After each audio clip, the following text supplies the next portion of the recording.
रत्नागिरीच्या उदय सामंत आणि किरण सामंत यांच्यामध्ये देखील आता भाऊबंदकी सुरू झाल्याची चर्चा आहे। रत्नागिरीमधल्या सामंतांच्या कार्यालयातून उदय सामंतांचे फोटो आता हटवण्यात आलेत।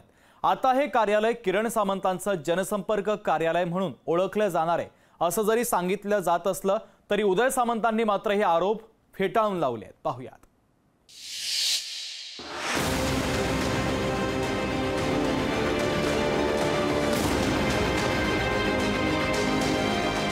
कोकणातल्या सामंत घराण्यात आता भाऊबंदकी सुरू झाली की काय अशी चर्चा सुरू झाली आहे। रत्नागिरी सिंधुदुर्ग लोकसभा मतदारसंघातून उमेदवारी न मिळाल्यानं किरण सामंत नाराज आहे। त्याचेच पडसाद आता उमटू लागले। रत्नागिरीतल्या उदय सामंतांच्या कार्यालयातून उदय सामंतांचे फोटो हटवण्यात आले।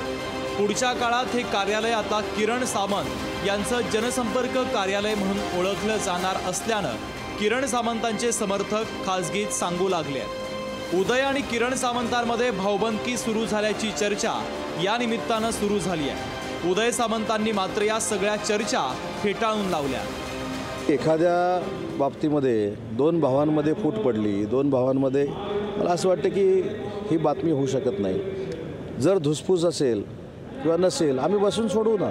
माझ्या मोठ्या भावाचा जर गैरसमज होणार नाही पण झालाच असेल तर तो दूर करणं माझी जबाबदारी आहे ना। आणि ते रागानं मला बोलले त्यांना अधिकार आहे, ते वडील भाऊ आहेत।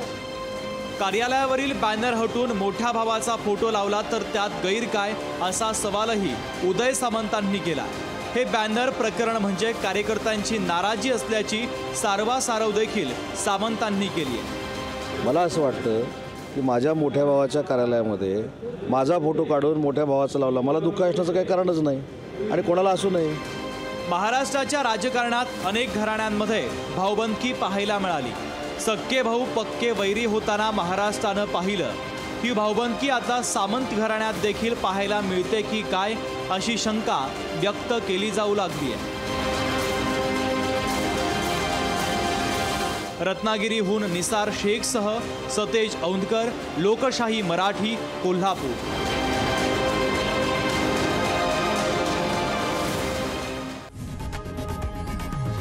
लोकशाही मराठी ऐका, पहा, जागरूक रहा।